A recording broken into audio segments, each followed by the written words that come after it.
তো আজি আমি ধুবুৰী জিলা কৃষক মুক্তি সংগ্ৰাম সমিতি আৰু ছাত্ৰ মুক্তি সংগ্ৰাম সমিতিৰ উদ্যোগত চাপৰ ৰাজহুৱা চক্ৰ কাৰ্যালয়ৰ বিষয়াৰ সন্মুখত আজি আমি 64গৰাকী পলিটেকনিকৰ যি প্ৰবক্তা আছে তেওঁলোকক ইতিমধ্যে অসম চৰকাৰে কি কৰিছে, চাকৰিৰ পৰা কি কৰিছে, বৰখাস্ত কৰিছে।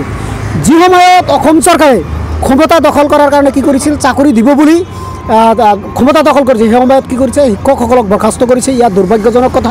গতিকে আজি আমি আন্দোলন কাৰ্যসূচীৰ জৰিয়তে অসম চৰকাৰক ধিক্কাৰ জনাইছোঁ আৰু আমি দাবী উত্থাপন কৰিছোঁ অতি শীঘ্ৰে এই প্ৰবক্তাসকলক পুনৰ চাকৰিত নিযুক্তি প্ৰদান কৰিব লাগিব। অন্যথাই আজি আমাৰ এই আন্দোলনৰ কাৰ্যসূচী আৰম্ভ হৈছে।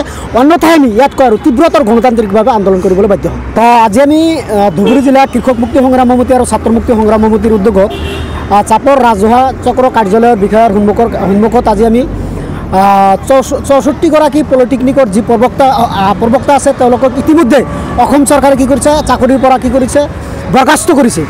যি সময়ত অসম চৰকাৰে ক্ষমতা দখল কৰাৰ কাৰণে কি কৰিছিল, চাকৰি দিব বুলি ক্ষমতা দখল কৰিছে, সেই সময়ত কি কৰিছে, শিক্ষকসকলক বৰখাস্ত কৰিছে। ইয়াত দুৰ্ভাগ্যজনক কথা। গতিকে আজি আমি আন্দোলন কাৰ্যসূচীৰ জৰিয়তে অসম চৰকাৰক ধিক্কাৰ জনাইছোঁ আৰু আমি দাবী উত্থাপন কৰিছোঁ অতি শীঘ্ৰে এই প্ৰবক্তাসকলক পুনৰ চাকৰিত নিযুক্তি প্ৰদান কৰিব লাগিব। অন্যথাই আজি আমাৰ এই আন্দোলনৰ কাৰ্যসূচী আৰম্ভ হৈছে। অন্যথাই আমি ইয়াতকৈ আৰু তীব্ৰতৰ গণতান্ত্ৰিকভাৱে আন্দোলন কৰিবলৈ বাধ্য হ'ম।